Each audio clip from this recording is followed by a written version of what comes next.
إبراهيم وعلى آل إبراهيم في العالمين إنك حميد مجيد. قال الله تبارك وتعالى في كلامه المجيد: أعوذ بالله من الشيطان الرجيم. بسم الله الرحمن الرحيم. ألف لام ميم. ذلك الكتاب لا ريب فيه هدى للمتقین.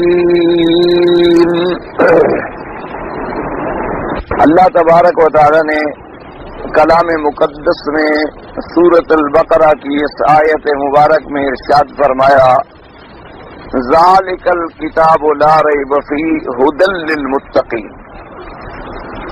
آپ الحمدللہ پہلے پڑھ چکے ہیں کہ سورۃ البقرہ جو ہے یہ سورۃ مدنیہ ہے اور ان صورتوں میں سے ہے جو ہجرت کے بعد سب سے پہلے نازل ہوئی حضور پاک صلی اللہ علیہ وسلم.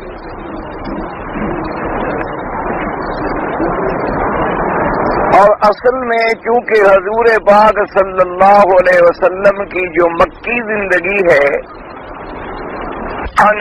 نبوت سے پہلے 40 سال اور 40 سال کے بعد جب نبوت ملی تو 13 سال مکی زندگی ہے. تو ان 13 سالوں میں اللہ تبارک و تعالی نے اپنے کلام پاک سے، اپنے قرآن پاک سے، اپنے نبی پاک پر ایسی آیات اتاری جن میں صرف عقیدے کی تعلیم تھی، جن میں صرف عقائد کے مسئلے تھے. مسئلہ توحید تھا، اس میں توحید الوہیت تھی، توحید ربوبیت تھی، توحید بالاسماء و صفات تھی. اسی طرح مسئلہ اس بات نبوت و رسالت تھا، اسی طرح مسئلہ اس بات معاد تھا. ان مسائل پہ زیادہ زور رہا.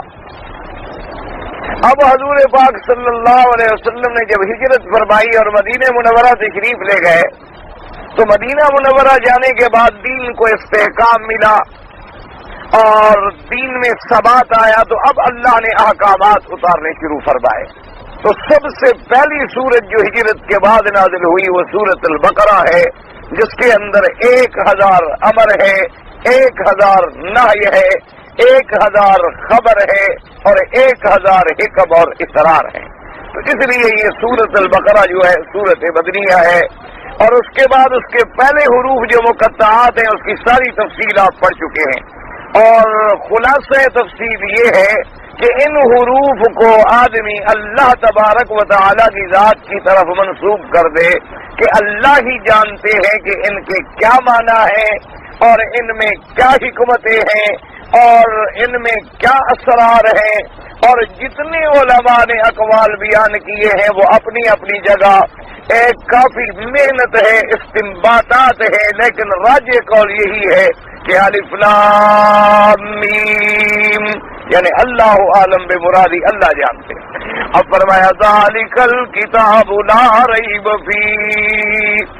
ذالک الکتاب، ذالک اشارہ ہے، یعنی اشارہ کس کتاب کی طرف؟ یہ کتاب ہے لا ریب فیہ، جس میں کسی شک و شبہ کی گنجائش بھی نہیں. ھدی للمتقین، پہلی صفت یہ ہے کہ لا ریب فیہ، جس میں کوئی شبہ نہیں. اور دوسری صفت یہ ہے کہ یہ ہدایت ہے ڈرنے والوں کے لیے. فرمایا ذالک الکتاب. تو یاد رکھیں ذالک جو ہے اس میں اشارہ ہے اور اس میں اشارہ بھی بعید کے لیے ہے، کیونکہ اس میں اشارہ قریب کے لیے بھی ہوتا ہے اور بعید کے لیے بھی ہوتا ہے. یعنی کوئی چیز قریب ہو تو عام طور پہ کہا جاتا ہے ھذا الرجل، اور بعید تو کہتے ہیں ذالک. اور اسی لیے علماء قواعد کہتے ہیں کہ ھذا للقریب وذاک للمتوسط وذالک للبعید، کہ ھذا قریب کے لیے ہوتا ہے اور ذاک متوسط کے لیے ہوتا ہے اور ذالک بعید کے لیے ہوتا ہے. یہ قواعد نحو ہیں. لیکن ایک دماغ میں رکھ لیں کہ یہ دنیا کے جتنے علوم ہیں یہ میرے اللہ کے کلام کے تابع ہو سکتے ہیں. اللہ کا کلام کسی کے تابع نہیں ہوتا. تمام دنیا کے قواعد خدا کے کلام کے تابع ہیں. تمام دنیا نے ان سے استنباط کیا ہے، علم حاصل کیا ہے، اللہ کا کلام کسی کتاب میں نہیں ہوتا، اس لیے فرمایا ذالک الکتاب۔ اب علماء فرماتے ہیں جب کتاب موجود ہے قرآن تو پھر ذالک دور کا اشارہ کیوں لایا گیا؟ اللہ نے یہ کیوں نہیں فرمایا ھذا الکتاب؟ تو یاد رکھیں پہلا جواب یہ ہے کہ ذالک بے معنی ھذا ہے، کبھی ذالکا استعمال ہوتا ہے، کبھی ھذا استعمال ہوتا ہے، جیسے فرمایا ان ھذا القرآن یہدی للتی ہی اقوم، وہاں اللہ نے فرمایا ان ھذا القرآن، تو ھذا کا استعمال آ گیا، حالانکہ سارا قرآن تو برازی جتنا اتر چکا تھا، اور یہاں فرمایا ذالکا، تو بعض علماء فرماتے ہیں ذالکا بمعنی ھذا، یا کہیں ھذا کا استعمال آ گیا، انہوں نے فرمایا اس میں کوئی فرق نہیں پڑتا ہے، ذالکا بھی کہہ سکتے ہیں اور ھذا بھی کہہ سکتے ہیں، تو کہیں اللہ نے قرآن میں فرمایا ھذا الکتاب، جیسے قرآن میں آتا ہے ان جب جن حاضر ہوئے تھے حضور صلی اللہ علیہ وسلم کی خدمت میں تو انہوں نے بھی کہا کہ ان ھذا القرآن یہدی للتی ہی اقوم، اور اسی طرح انہوں نے کہا تھا انا سمعنا قرآنا عجبا، تو اس لیے علماء ایک جواب تو یہ ہے کہ ھذا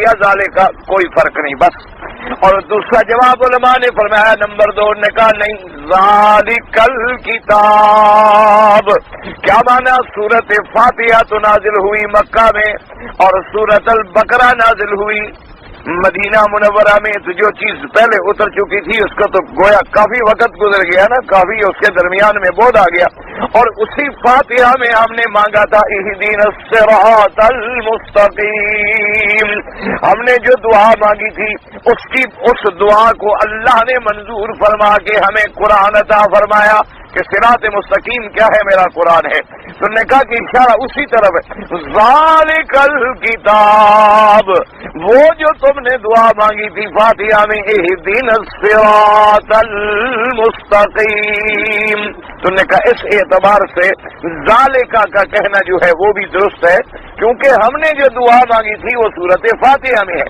اور سورت فاتحہ باعتبار نزول کے اول ہے، اور پھر سورت فاتحہ جو ہے وہ مکی صورتوں میں ہے، اور سورت البقرہ جو ہے وہ مدنی صورتوں کے اندر ہے، تو اس لیے اب اس کی طرف اشارہ کرنا جو ہے درست ہے۔ یہ 2 جواب یاد رکھ لیں۔ اب تیسرا جواب علماء نے فرماتی ہیں ذالک الکتاب، اس سے پہلے کیا ہے؟ الف لام میم، بس کلام ختم ہو گیا نا، تو جب ایک کلام ختم ہو جائے تو گویا وہ کلام پہلے سے ہو گیا، گزر گیا، تو اب آیا ذالک الکتاب لا ریب فیہ، جو ذالک کا اشارہ اسی صورت کی طرف ہے، اسی جو اللہ تبارک و تعالی اتار رہے ہیں حضور صلی اللہ علیہ وسلم، تو اس لیے علماء نے فرمایا کہ مشار الیہ جو ہے وہ بعید لایا گیا، کیونکہ پہلا کلام گویا کہ ختم ہو گیا، اس کے بعد اسی کلام اور اسی صورت کی اول کی طرف اشارہ کیا جا رہا ہے، تو یہ تیسرا جواب علماء نے لکھا ہے۔ اور چوتھا جواب یاد کریں، علماء نے فرمایا ذالک الکتاب، انہوں نے فرمایا قرآن باعتبار ظاہر کے، باعتبار آیات و صور کے تو ہمارے پاس ہے، قریب ہے، لیکن جو اس میں اسرار ہے، جو اس میں حکم ہے، جو اس میں معانی ہے، جو اس کے اندر اللہ تبارک و تعالی نے اسرار و حکم رکھے ہیں، وہ تو اتنے چھپے ہوئے ہیں کہ عام آدمی کیا وہاں تو علماء بھی بڑی مشکل سے پہنچتے ہیں، وہ تو ایک جیسے محاورات عرب میں کہتے ہیں کہ بحر بے کنار ہے، یعنی ایک ایسا سمندر ہے جس کا کوئی کنارہ نہیں ہے، کہ 1400 سال گزر گئے لیکن آج تک دنیا اس کتاب کا مقابلہ نہ کر سکی، یعنی اپنے تو اپنے رہ گئے، دشمنوں نے بھی اعتراف کر لیا کہ ایسی کتاب نہ کبھی آئی ہے اور نہ آئندہ کبھی یہ کتاب اتر سکتی ہے۔ تو نے کہا بے اعتبار قرآن، بے اعتبار الفاظ کے، بے اعتبار اس موجود ہونے کے قریب ہے، لیکن اس میں جو حکم ہے، جو اسرار ہیں، جو اس کے اندر اللہ تبارک و تعالی نے استنباطات رکھے مسائل کے اور اپنے پاک نبی کو سمجھایا، اور اسی طرح پھر 1400 سال گزر گئے، آج تک علماء اس سمندر میں ڈوب ڈوب کے موتی نکال رہے ہیں، لیکن یہ ہے کہ ساری دنیا ختم ہو جائے گی لیکن قرآن کے معجزات اور موتی تو ختم نہیں ہوں گے. اس لیے آیا کہ ذالک مشار الیہ جو ہے وہ بعید استعمال کیا گیا. فرمایا ذالک الکتاب لا ریب فیہ، اور یہ پانچواں جواب ہو گیا. اور چھٹا جواب بھی علماء نے دیا. انہوں نے فرمایا چونکہ اللہ کا قرآن، اللہ کا کلام، سب سے پہلے اللہ نے اس کو لوح محفوظ میں رکھا. بل هو قرآن مجید فی لوح محفوظ. اللہ نے فرمایا یہ قرآن پاک ہے، عزت و عظمت والا، بزرگی والا. کہاں ہے؟ لوح محفوظ میں ہے. اور لوح محفوظ کہاں ہے؟ او ساتویں آسمان پر. لوح محفوظ فرمایا لدینا، اللہ نے فرمایا ہمارے پاس کیا ام الکتاب، اس کے اندر وہاں قرآن پاک ہے. تو اب باعتبار لوح محفوظ پہ کوئی پہنچ بھی نہیں سکتا جب تک اللہ تبارک و تعالیٰ نے دکھانا چاہے کسی کو. تو پہلے قرآن محفوظ ہوا لوح محفوظ میں، اور پھر لوح محفوظ سے اتارا گیا باب العزت، بیت العزت میں. آسمان دنیا پر بیت العزت میں اتارا گیا. پھر بیت العزت سے 23 سال کی مدت میں میرے مدنی سرکار پہ اتارا گیا. تو اب اللہ نے فرمایا ذالک الکتاب، ایک ایسی کتاب ہم آپ کو دے رہے ہیں جو لوح محفوظ میں بھی ہے، بیت العزت میں بھی ہے. یعنی اس کا پہلا مقام جو ہے لوح محفوظ ہے، اور دوسرا مقام جو ہے وہ بیت العزت ہے، اور تیسرا مقام کیا ہے؟ فرمایا نزل به الروح الامین علی قلبک لتکون من المنذرین. اور تیسرا مقام کیا ہے؟ میرے مدنی محمد کا دل مبارک ہے جہاں اللہ نے قرآن رکھا. لوح محفوظ میں اس کو محفوظ کیا، پھر بیت العزت میں محفوظ کیا، پھر صدر محمد مصطفیٰ میں محفوظ کیا. آپ کے سینے میں اللہ نے خود قرآن کو جمع کر کے جمع دیا، محفوظ کر دیا، اور ایسا محفوظ کر دیا کبھی بھولے بھی نہ. اس لیے فرمایا آدم تو بھول گیا لیکن میرے مدنی صلی اللہ علیہ وسلم کملی والے ہم آپ کو جو قرآن پڑھائیں گے نا، سنقرئک فلا تنسا، ہم آپ کو ایسا قرآن پڑھا دیں گے کہ آپ کبھی نہیں بھولیں گے. ہاں یہ علیحدہ بات ہے کہ ہم خود چاہیں اور بھلوا دیں، وہ تو ہماری شان ہے نا، اللہ تو قادر ہے نا. لیکن آپ کو جو ہم نے پڑھا دیا ہے کچھ ہو جائے آپ قرآن نہیں بھولیں گے. یعنی حضور صلی اللہ علیہ وسلم پر آپ اندازہ کریں کہ کتنی مشکلات کے پہاڑ ٹوٹے لیکن اللہ کا قرآن سینے میں محفوظ ہے. تو اس لیے اشارہ کیا گیا، فرمایا ذالک الکتاب، ذالک الکتاب لا ریب فیہ. اب یہ چھٹا جواب ہو گیا. اور ساتواں جواب سمجھیں جو علماء نے لکھا، انہوں نے فرمایا اصل میں سورۃ البقرہ جو ہے سورۃ مدنیہ ہے، اور سورۃ مدنیہ کا کیا ماننا جو ہجرت کے بعد نازل ہوئی، اور ہجرت کے بعد میرے مدنی پاک کا مقابلہ جو تھا وہ یہود کے ساتھ تھا. کیونکہ مدینہ منورہ میں کون آباد تھے؟ یہودی آباد تھے. یہودیوں کے بڑے بڑے قبیلے تھے، بنو نذیر تھے اور بنو قینقاع تھے. اسی طریقے سے کعبہ شرف جو ان کا سردار تھا، یہ بڑے بڑے قبائل تھے ان کے جو مدینے میں آباد تھے. اور یہ مدینہ منورہ میں کب آباد ہوئے؟ یاد رکھیں مدینہ منورہ کو ان کا وطن نہیں ہے. جیسے کہ اب یہود بے بہبود جو ہے نا کہتی ہیں کہ اپنا نقشہ جو انہوں نے بنایا ہوا ہے اس میں دکھلاتی ہے کہ مدینہ ہمارا علاقہ ہے اور ہمارا ملک ہے، اور خیبر. یہ بالکل جھوٹ ہے. اصل ان کی تاریخ کیا بتلاتی ہے یاد رکھیں ہمیشہ کہ ان کی تاریخ یہ ہے کہ جب تبا آیا، تبا اکبر آیا، تبا جو یمن کے بادشاہ گزرے ہیں ان کو تبا کہا جاتا ہے، اور کئی تبابا گزرے ہیں یعنی کئی بادشاہ، جیسے مصر کے بادشاہوں کو فرعون کا لقب ملتا تھا، اسی طرح روم کے بادشاہوں کو ہرقل کا لقب ملتا تھا، اسی طرح فارس کے بادشاہوں کو کسرا کا لقب ملتا تھا، تو یمن کے بادشاہوں کو تبا کا لقب ملتا تھا. تو وہ تبا گزرا جس نے سب سے پہلے اللہ کے کعبے پہ غلاف چڑھایا تھا. تو اس تبا کے بعد یہود جو تھے وہ شام سے اور ہجرت کر کے یہ آ گئے مدینہ منورہ میں، اس انتظار میں کہ یہ اپنی کتابوں میں پڑھ چکے تھے کہ اب زمانہ قریب ہے کہ ایک نبی پیدا ہوگا جس کا نام محمد الرسول اللہ ہوگا. صلی اللہ علیہ وآلہ آلہ وصحابہ وسلم تسلیما کثیرا کثیرا. کیونکہ میرے پاک نبی کی نشانیاں تورات میں بھی تھی، میرے مدنی پاک کی نشانیاں انجیل میں بھی تھی، میرے مدنی پاک کی نشانیاں زبور و صحائف میں بھی تھی. کوئی پیغمبر ایسا نہیں گزرا، کوئی اللہ کا نبی ایسا نہیں گزرا جس نے آنے والے زمانے میں بشارت دی کہ ایک نبی پیدا ہوں گے، ایک نبی پیدا ہوں گے، تاکہ دنیا انتظار میں رہے کہ وہ آنے والا آ رہا ہے.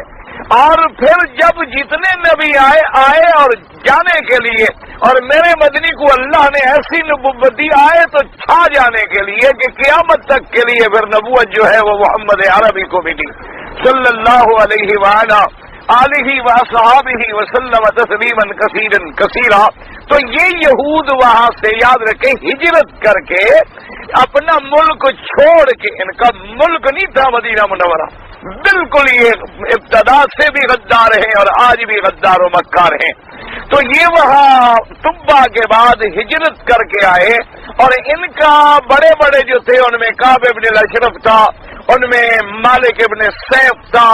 تو یہ انتظار کر رہے تھے کہ وہ جب نبی پیدا ہوں گے تو انہوں نے کتابوں میں پڑھا تھا کہ ایک آخری نبی پیدا ہوگا، نام اس کا محمد ہوگا صلی اللہ علیہ وسلم، اور مولدہ بمکہ تھا، مکے میں پیدا ہوں گے، اور اس کے بعد تھا کہ مہاجرہ یثربا، اور ان کی ہجرت کا مقام جو ہے وہ مدینہ منورہ ہوگا.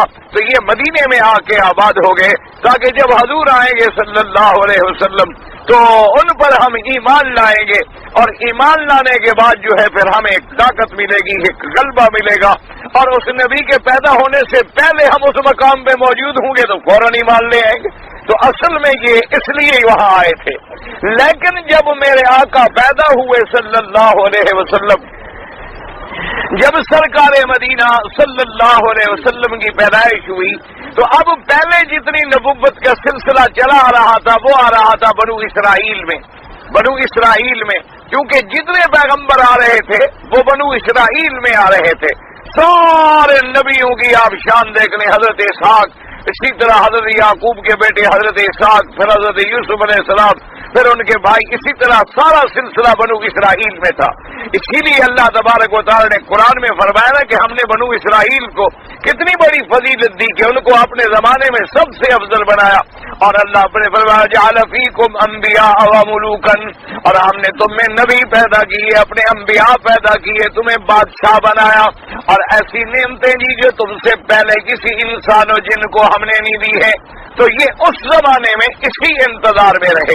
اب جب میرے مدنی کی پیدائش ہوئی تو حضور بنو اسرائیل کے بجائے ولد اسماعیل میں پیدا ہوئے، یعنی حضور اسحاق کی اولاد کے بجائے حضرت سیدنا اسماعیل. حالانکہ اسماعیل اور اسحاق کیا ہیں؟ بھائی ہیں، لیکن یہ تو بغض ہے نا، جیسے آج کل ہمارے یہاں بغض ہے. ورنہ مہاجر اور انصار کیا ہے؟ بھائی ہے. اور ہر مسلمان کیا ہے؟ بھائی ہے.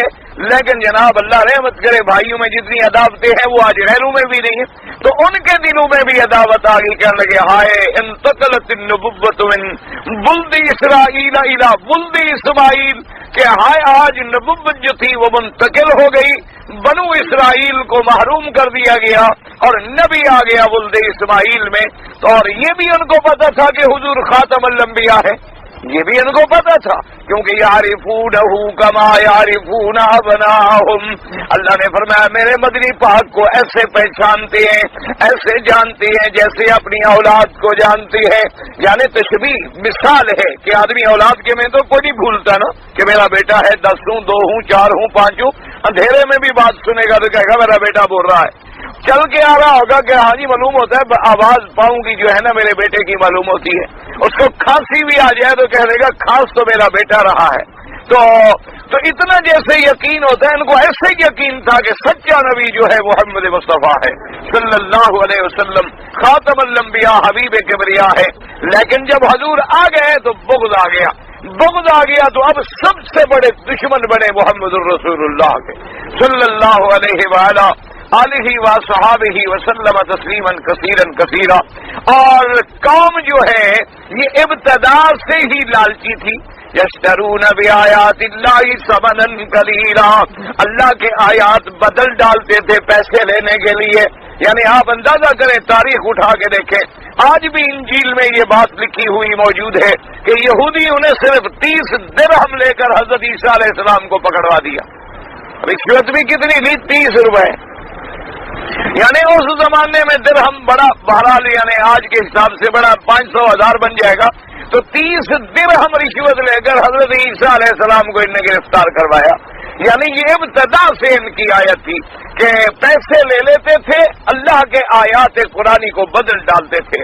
اللہ تبارک و تعالی رحمت فرمائے، آج بھی اگر آپ اناجیل پر نظر ڈالیں، آج بھی اگر آپ تورات پر نظر ڈالیں، تو آپ حیران ہو جائیں گے کہ اس میں آج بھی ایسی باتیں موجود ہیں کہ جو ایک شریف انسان پڑھ نہیں سکتا ہے۔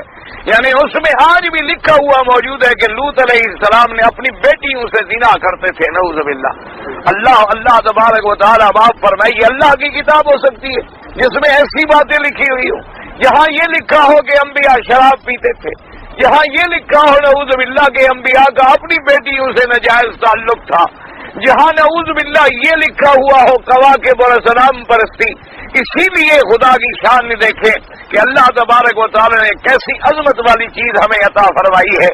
تو اب جناب مالک ابن سیف نے جب مخالفت کرنی شروع کی اور شکوک و شبہات ڈالنے شروع کیے، حضور کے بارے میں سیرت بدلنی شروع کی، حضور کے بارے میں صورت بدلنی شروع کی، تو اللہ پاک نے ان کے رد میں سورۃ البقرہ اتاری، فرمایا الف لام میم ذالک الکتاب لا ریب فیہ، کہ یہود بڑے عالم بنتی ہیں، اپنے علم پہ ناز کرتے ہو تو بتلاؤ الف لام میم کا کیا ترجمہ ہے؟ جان سکتے ہو؟ کون جانے؟ سوال ہی پیدا نہیں ہوتا جب تک اللہ نہ بتلائے۔ اور فرمایا جس کتاب کے بارے میں اور جس نبی کے بارے میں تم شبہات کرتے ہو، ذالک الکتاب، یہ کتاب ایسی شان والی ہے جس میں کوئی شبہ نہیں، جس میں کوئی شک نہیں۔ تو یہودیوں کا رد میں آیا، کیونکہ حالانکہ یہود تو پڑھ چکے تھے نا جی اپنی کتابوں میں، انہیں تو بالکل پتہ تھا نا، جیسے کہ روایت میں آتا ہے کہ ایک دن سیدنا امیر المؤمنین حضرت سیدنا عمر بن الخطاب، سب کہتے ہیں رضی اللہ عنہ، جب صحابہ کا نام آئے تو رضی اللہ عنہ کہا کریں۔ حضرت عمر بن الخطاب رضی اللہ تعالی عنہ نے حضرت عبداللہ ابن سلام، جو یہودیوں کے بہت بڑے عالم تھے اور جنہیں حافظ التورات کا لقب تھا، جنہیں تورات یاد تھی، تو ان سے پوچھا حضرت امیر المؤمنین نے کہ عبداللہ ابن سلام، اب تو تم اسلام میں آ گئے، تم نے کلمہ پڑھ لیا، لیکن آپ ہمیں یہ بتلائیں کہ کلمہ پڑھنے سے پہلے تمہیں حضور کے بارے میں کوئی شبہ تھا، شک تھا یا یقین تھا کہ آپ سچے نبی ہیں؟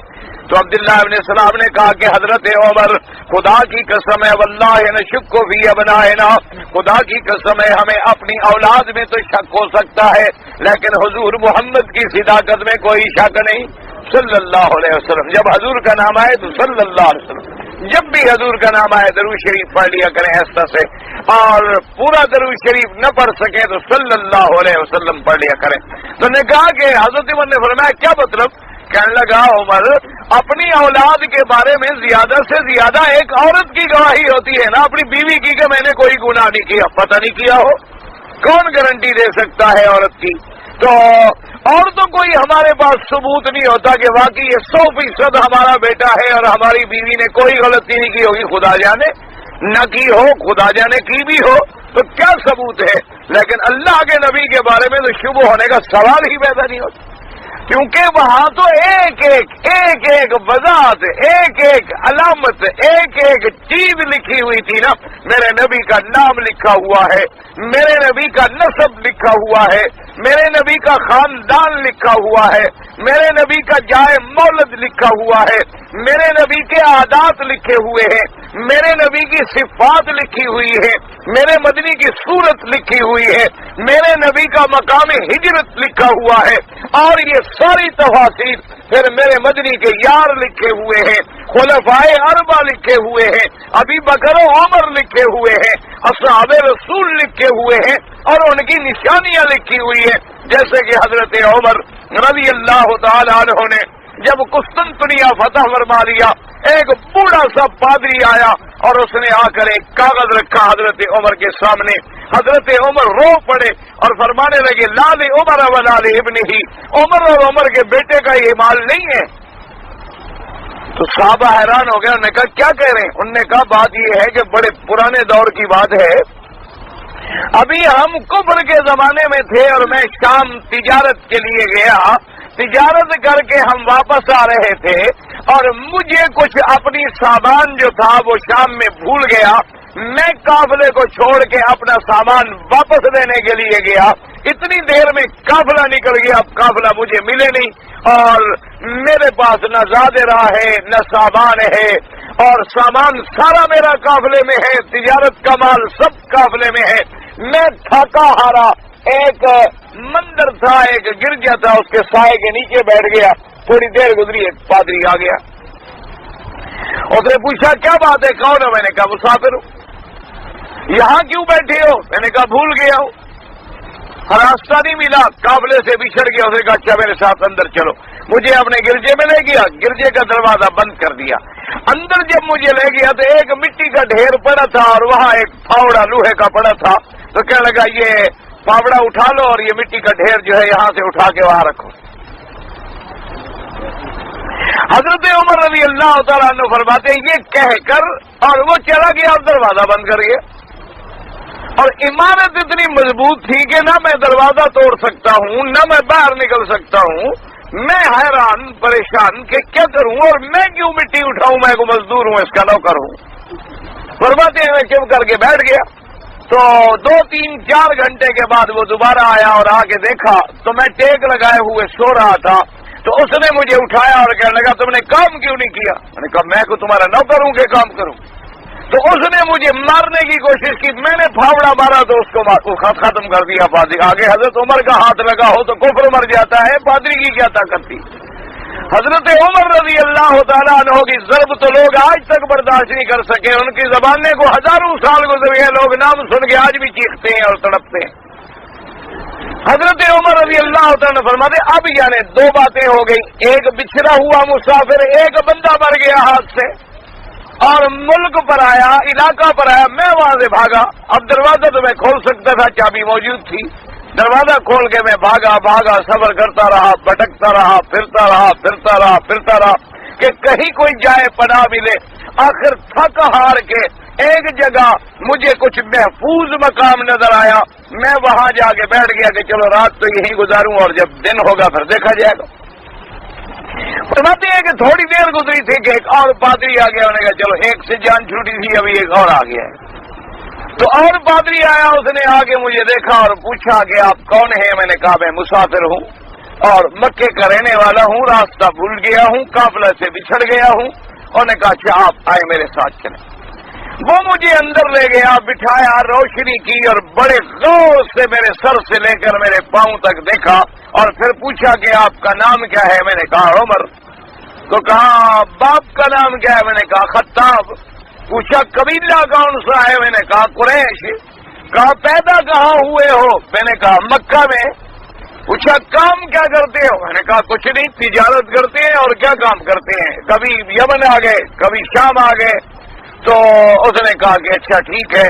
فرماتے ہیں کہ مجھے رات کو رکھا، مجھے کھانا کھلایا، میری بڑی خدمت کی اور میری بڑی عزت کی اور بڑا احترام کیا اور مجھے پوچھا کہ آپ کا قافلہ جو ہے کس راستے سے نکلا تھا؟ میں نے کہا فلاں راستے سے. اس نے کہا میں بڑے تیز رفتار گھوڑے آپ کے لیے مہیا کرتا ہوں اور اپنے ملازمین آپ کو ساتھ دیتا ہوں، کیونکہ قافلہ جو ہے وہ وجہ جماعت کی وجہ سے ایسا ایسا چلے گا اور میرے گھوڑے جو ہیں وہ تو دوڑیں گے. آپ نے 2 آدمی جا رہے ہیں تو آپ کو قافلے میں پہنچا دیں گے، لیکن ایک کاغذ ہے، مہربانی کر کے یہ جو میرا گرجا ہے، گرجا اور اس کے علاقہ جو ہے یہ پٹے پر مجھے لکھ دیں کہ جب آپ یہاں بادشاہ بنیں گے تو یہ علاقہ مجھ سے نہیں چھینا جائے گا اور نہ مجھ سے ٹیکس لیا جائے گا. تو حضرت عمر رضی اللہ تعالیٰ عنہ نے فرمایا عجیب آدمی ہو، میں ایک عرب آدمی ہوں، مکے میں پیدا ہوا، قریش کا ایک عام آدمی ہوں اور مجھے تو مکے میں بھی سردار بن جانے کا کوئی امید نہیں ہے اور تم مجھے یہاں بادشاہ بنا رہے ہو قسطنطنیہ میں. اس نے کہا عمر بات سنو، اگر تم بادشاہ نہیں بنو گے تو تمہارے اس کاغذ کا میں کیا کر لوں گا؟ اگر تم بادشاہ نہ بنے تو تمہارا یہ لکھا ہوا دستخط جو ہے میں کیا بگاڑ لوں گا؟ اور اگر تم بن گئے تو تمہیں لکھ دینے میں کیا حرج ہے؟ بادشاہ تو لوگوں کو ملک کے ملک دے دیتے ہیں، میں تو تمہیں یہ گرجا مانگ رہا ہوں، اور کیا مانگ رہا ہوں؟ ایک گرجا اور گرجے کے ساتھ والی زمین کی اس کی مجھ سے کوئی جزیہ نہ لیا جائے، کوئی خراج نہ لیا جائے، کوئی عشر نہ لیا جائے۔ حضرت عمر نے فرمایا میں ہنستا رہا اور میں نے کہا جو مرضی ہے تم لکھو، میں تمہیں دستخط کر دیتا ہوں۔ میں نے کہا کیا فرق کیا پڑتا ہے اس کو، بات تو ٹھیک کہتا ہے، ہم نے کون سا بادشاہ بننا ہے؟ تو وہ پٹا لکھ کے لے آیا، میں نے اس پہ دستخط کر دیے اور میں نے کہا یہ باتیں کیوں کر رہے ہو؟ اس نے کہا میں ایسے باتیں نہیں کر رہا، اس وقت روئے زمین پر مجھ سے بڑا کوئی تورات کا عالم نہیں ہے، اور میں سب سے بڑا تورات اور انجیل کا عالم ہوں، اور میں نے ان کتابوں میں جو نشانیاں پڑھی ہیں وہ تمہارے اوپر سچی آتی ہیں۔ ایک نبی پیدا ہوں گے حضرت محمد مصطفیٰ، تم اس کے خلیفہ بنو گے اور یہ ملک تمہارے قدموں کے نیچے ہوگا اور تم فتح کرو گے، اور یہاں تم اس کے دین کا جھنڈا گاڑو گے۔ تو تم فرماتے ہیں میں ہنستا ہوا چلا آیا، نہ نبی پیدا ہوئے تھے نہ کوئی تصور تھا، اور فرمایا میں بات بھول گیا، بات ٹھیک ختم ہو گئی۔ پر میں آج وہی بوڑھا وہی میرا لکھا ہوا لے کے میرے سامنے بیٹھا ہے، کہتا ہے کہ جی آج تو آپ بادشاہ بنے ہوئے ہیں۔ تو میں نے اس کو کہا کہ بھائی لال عمر و لال ابن ہی، عمر اور عمر کے بیٹے کی جائیداد نہیں ہے، میں بادشاہ نہیں، میں تو خلیفہ ہوں اور اللہ کے حکم کو چلانے والا ہوں، میں اللہ کے حکم میں کوئی تجاوز نہیں کر سکتا ہوں، جو اسلام فیصلہ کرے گا وہی ہوگا، عمر کے ہاتھ میں کیا ہے؟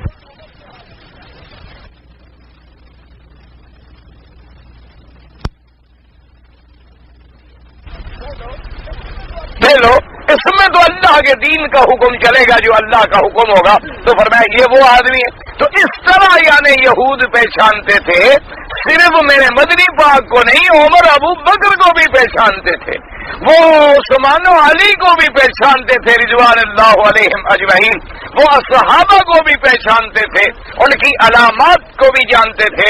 لیکن بدبخت تھے مالک ابن سیف روزانہ لوگوں میں تقریریں کرتا تھا کہ جی نہیں کوئی اللہ کا کلام نہیں، کوئی اللہ کا قرآن نہیں، یہ وہ نبی ہی نہیں ہے۔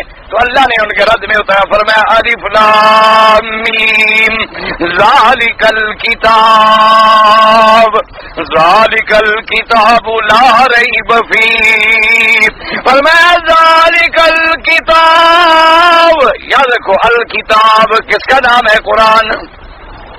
اور ایک مسئلہ یاد رکھیں کہ صحیح معنوں میں یہاں لفظ الف لام کے ساتھ الکتاب، جیسے فرمایا الحمدللہ الذی انزل علی عبدہ الکتاب، وہاں بھی ہے الکتاب ولم یجعل لہ عوجا۔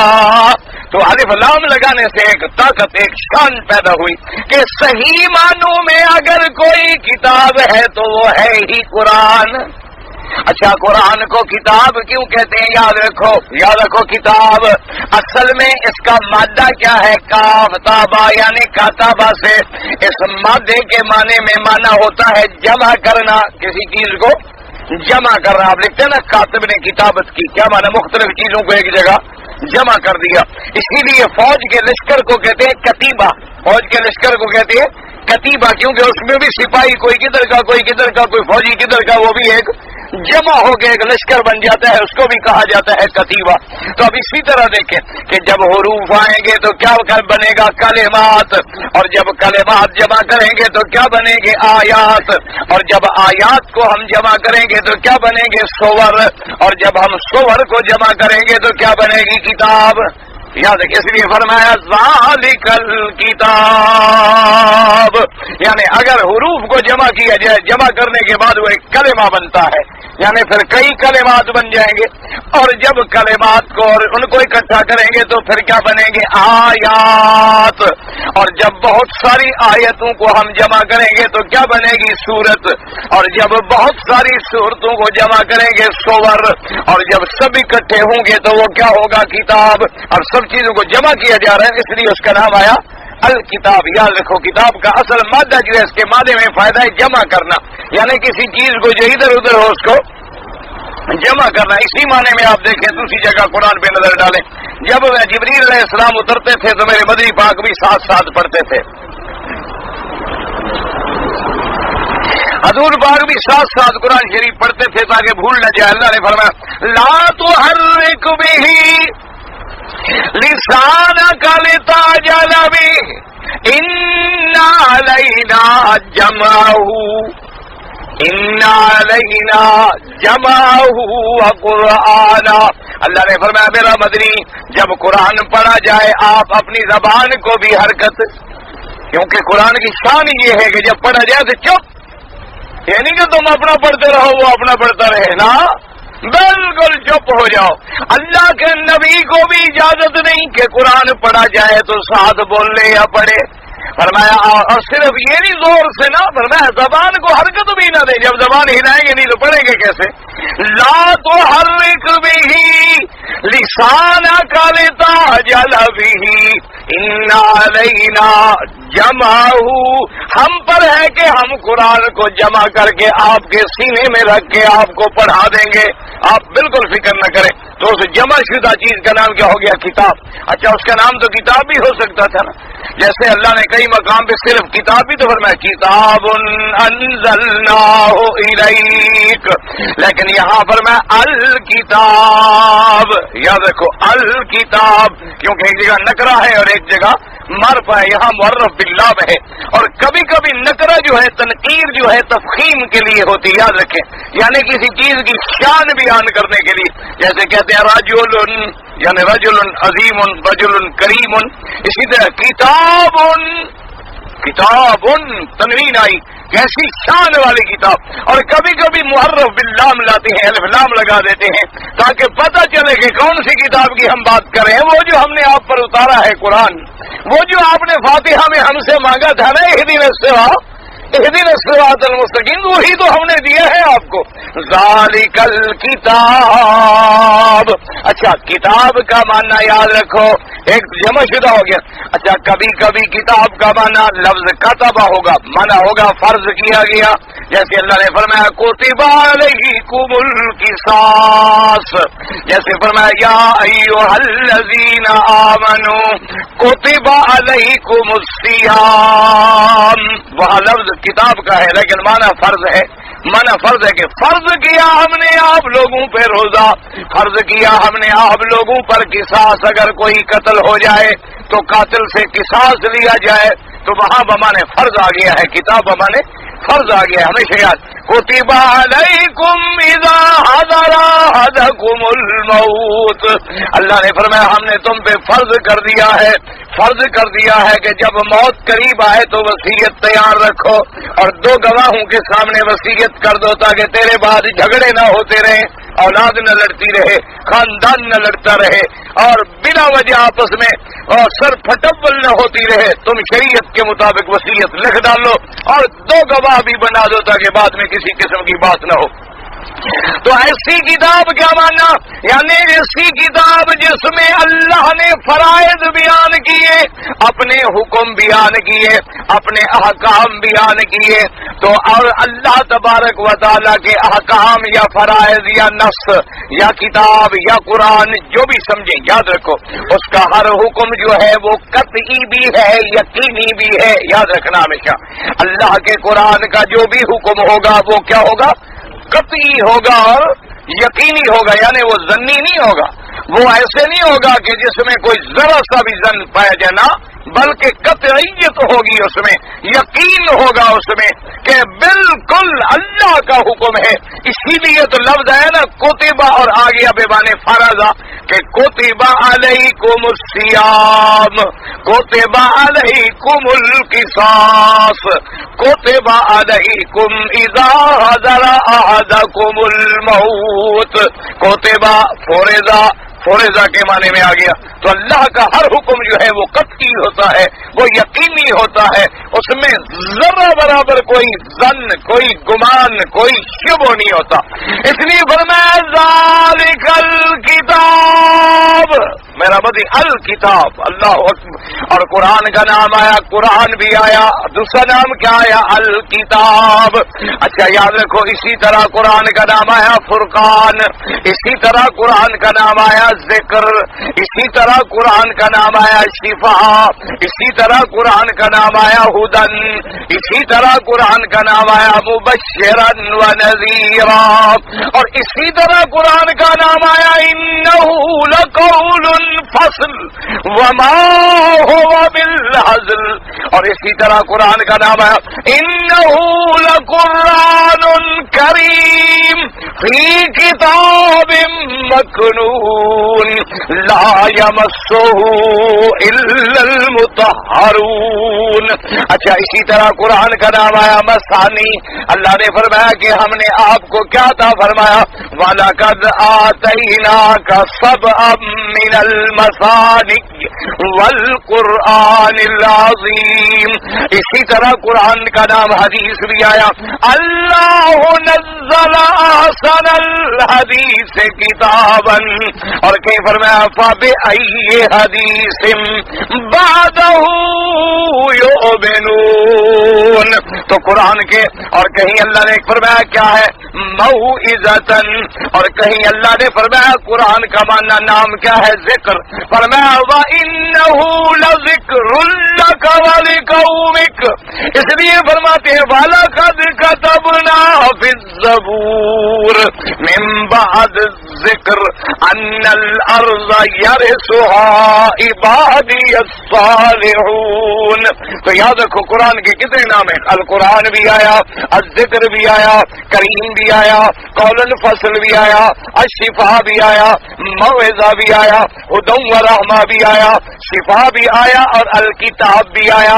اس لیے یہاں سورت میں فرمایا الکتاب، یاد رکھو اصل کتاب ہے تو یہی ہے، اور تو باقی سب اس کے تابع ہوں تو کتاب کہلانے کی مستحق ہے، اس لیے معرف باللام لایا گیا، الف لام لگایا ذالک الکتاب۔ اور ایک مسئلہ یہاں سمجھ لیں کہ جتنی قرآن سے پہلے کتابیں اتری ہیں یاد رکھو وہ کتاب اللہ تو تھی لیکن کلام اللہ نہیں تھی۔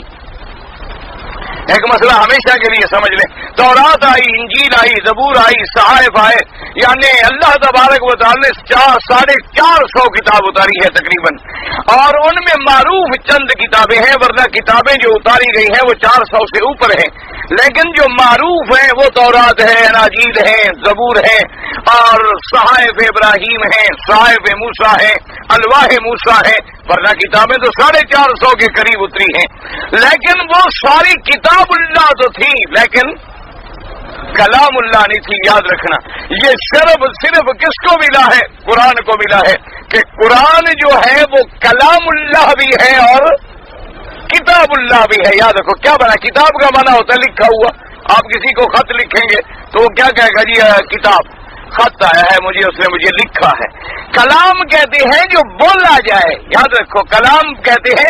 اب دیکھیں آپ خط پڑھیں گے تو آپ کہیں گے جی میرے پاس خط آیا ہے، آپ یہ نہیں کہیں گے جی اس نے میرے ساتھ بات کی ہے، تو آدمی پوچھے گا آپ کہیں گے جی فلاں آدمی نے یہ کہا، وہ کہا جی آپ سے بات کی، نہیں بات تو نہیں کی، مجھے خط لکھا ہے۔ تو خط اور کلام میں فرق ہوتا ہے۔ تو باقی جتنی کتابیں آئی ہیں وہ کتاب ہیں، اللہ نے لکھی ہوئی کتابیں اپنے پیغمبروں کو دے دی، لکھی ہوئی تورات دے دی، لکھی ہوئی انجیل دے دی، لکھی ہوئی زبور دے دی، لکھا ہوا صحیفے دے دی، تو وہ کتاب اللہ تو بن گئے لیکن کلام اللہ نہ بنے۔ یہ صرف قرآن ہے جس کو اللہ نے خود کلام کیا، یعنی خود کلام کیا، خود پڑھا جبریل پر، پہلے اللہ نے جبریل کو پڑھایا، پھر جبریل نے آ کے میرے مدنی محمد الرسول اللہ کو پڑھایا۔ تو اب قرآن ایک ایسی کتاب ہے جس کے ساتھ اللہ نے کلام کیا، تو اب اس کو کلام اللہ بھی کہیں گے اور کتاب اللہ بھی کہیں گے۔ اور شاید یہی وجہ ہے کہ پہلی کتابیں آج تک محفوظ نہیں ہیں، کیونکہ وہ کتاب اللہ تو تھی لیکن اللہ کا کلام نہیں تھی، اور قرآن قیامت تک معبود ہے. کیوں؟ اللہ کی ذات حی القیوم ہے، تو اس کا کلام کیسے ختم ہو؟ جیسے اس کی ذات کو فنا نہیں آئے گی، اس کے کلام پر بھی فنا نہیں آئے گی.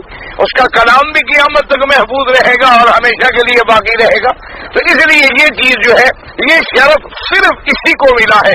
اس لیے فرمایا الف لام میم، فرمایا ذالک الکتاب، ذالک الکتاب لا ریب فیہ ھدی للمتقین. تو اس لیے معرف بالالف واللام کر دیا گیا کہ ہم نے آپ پر جو کتاب اتاری ہے الکتاب.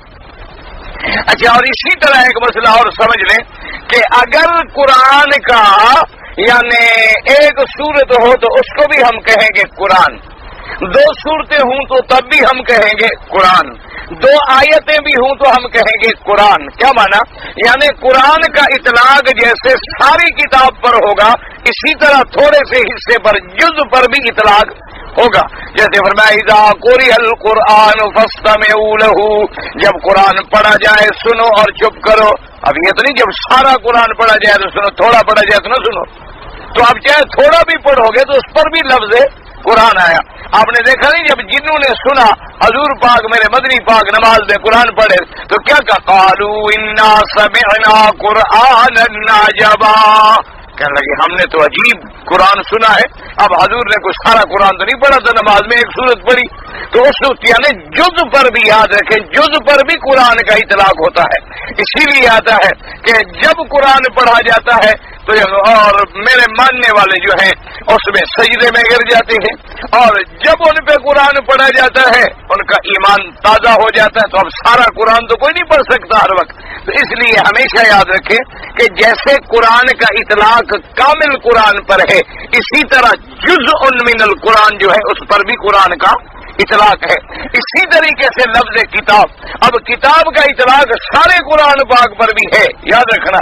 اور کتاب کا اطلاق صرف ایک سورت پر بھی ہے، کتاب کا اطلاق صرف ان چیزوں پر بھی ہے جو حضور سے پہلے، جو اس آیت سے پہلے اتر چکی تھی، کیونکہ یہ تو مدینے میں جا کے اتری نا، اور قرآن تو 13 سال پہلے سے اتر رہا تھا. تو لہذا جو اتر چکا اسی کی طرف اشارہ تھا. تو اس لیے سارے کل پر بھی اطلاق ہوتا ہے اور جز پر بھی اطلاق ہوتا ہے، ہمیشہ یاد رکھیں.